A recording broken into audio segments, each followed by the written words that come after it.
দেখতেছো তুমি? ভাবতেছি তোমার সাথে ব্রেকআপ করব। কিন্তু কেন?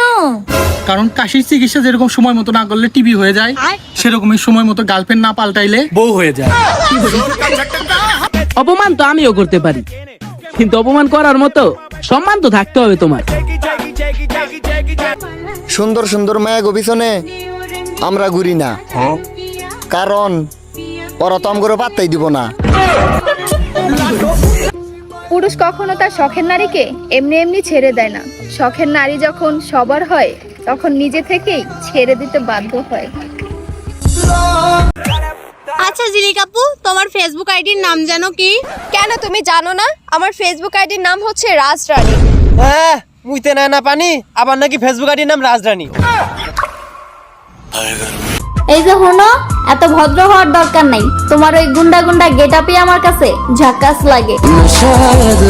ছেলেরা বাইক চালায়, ট্রাক চালায়, বাস চালায়, বিমানও চালায়, আর আমরা মেয়েরা মুখ চালাইলেই দোষ।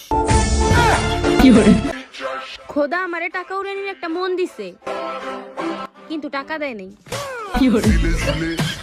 বউ এমন একটা জিনিস, কেউ আনার জন্য কান্দে, আবার কেউ আনার পরেও কান্দে।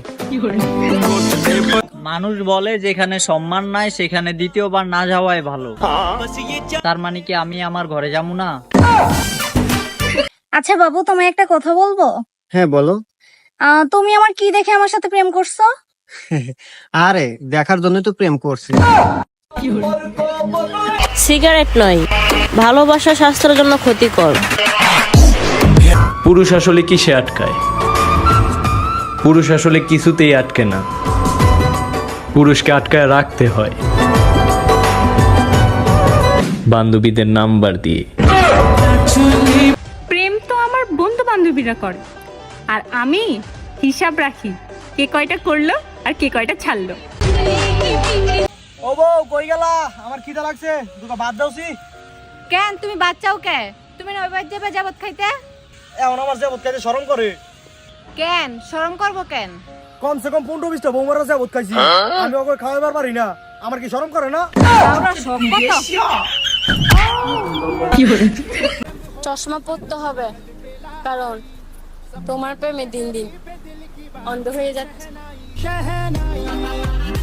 শুধুমাত্র পড়াশোনা ছাড়া বাকি সব জায়গায় 2 লাইন বেশি বুঝি। জান, তোমার প্রেমে আমি অন্ধ হতে চাই, কিন্তু ভয় লাগে যদি ভিক্ষা করতে পাঠায় দাও। আজ যদি শিক্ষামন্ত্রী হইতাম, মাইনাগো স্কুল ড্রেস দিতাম শাড়ি।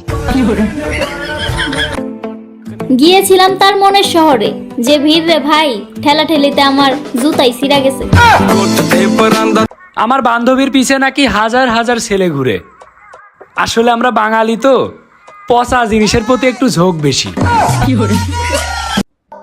তোমার কপাল ভালো যে তুমি বাইচে গেছো। আমার রক্তে যদি ক্ষুদ্র পরিমাণের বেঈমানি থাকতো, তাহলে তুমি বরবাদ হয়ে যাইতা। দেখো তো ভাই, আমার প্রেমিকা কি লেখছে। লিখছে বাবু কই তুমি?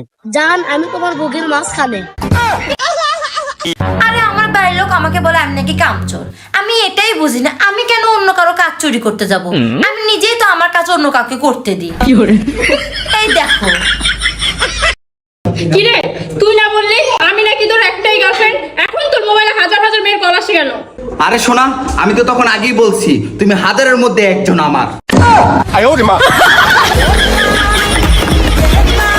আসো চাপা মারি, আমাদের 2 তলা 2টা পুকুর আছে, তোমাদের কি আছে কমেন্ট বক্সে বলে যাও। চাঁদের চেয়ে সুন্দর তুমি, তার চেয়ে একটু বেশি সুন্দর আমি। এখনকার যুগে টাকা থাকলে 60 বছর বয়সে বুড়া লোকও 18 বছরে মাইয়া বিয়ে করতে পারে। সেখানে তুমি কোন মেয়ের জন্য কেঁদে বালিশ ভিজাচ্ছ ভাই? আগে টাকা কামাও। টাকা থাকলে 60 বছর বয়সে এসেও 18 বছরের মাইয়া বিয়ে করতে পারবে। শাড়ি পরে একটা পিক দিলে আম্মুরে দেখাইতে পারতাম আর কি। এতগুলো তাজা প্রাণ হারানোর চেয়ে আপা হারানোর শোক যাদের কাছে বেশি, তারা যদি মুসা নবীর যুগে জন্মাতো, তাহলে তারা ফেরানোর জন্য শোক পালন করত।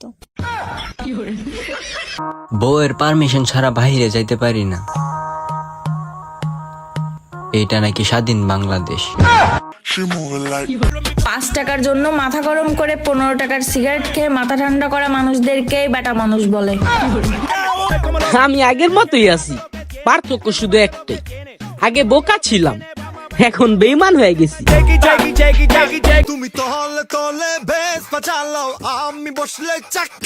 আরে ভাই, আমার যোগ্যতা সম্পর্কে কি জানেন? আপনি আমার একটা প্রশ্ন করেন, আমি 3টা উত্তর দেব। আচ্ছা তাহলে আপনার বাবার নাম?